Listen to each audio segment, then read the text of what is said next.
جنت کی مٹی، ایک سچی کہانی۔ راشد ایک معمول سا مزدور تھا۔ دن بھر اینٹیں ڈھونڈتا، پتھر توڑتا اور شام کو پسینے سے شربور ہو کر اپنے چھوٹے سے کمرے میں لوٹتا۔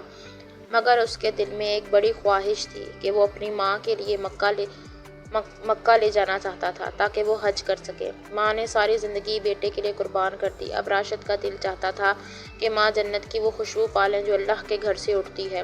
سالوں تک وہ پیسے بچاتا رہا، کھانے پینے میں کوئی کٹوتی کرتا رہا، اپنے کپڑوں سے بھی غرض نہیں رکھتا تھا۔ دوستوں نے مذاق بھی اڑایا، کسی نے کہا یہ خواب مزدوروں کے نہیں ہوتے، مگر راشد کے دل میں ایک ہی بات تھی، ماں کے قدموں تلے جنت ہے۔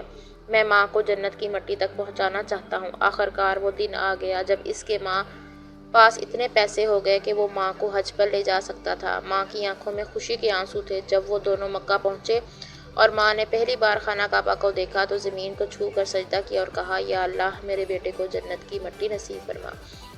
اس نے مجھے تیرے گھر کی زیارت کروائی ہے۔ واپسی پر راشد بیمار ہو گیا۔ دل نے جواب دے دیا۔ ہسپتال میں آخری سانسیں لیتے ہوئے ہاتھ پکڑ کر بولا، امی، میں نے اپنا خواب پورا کر دیا۔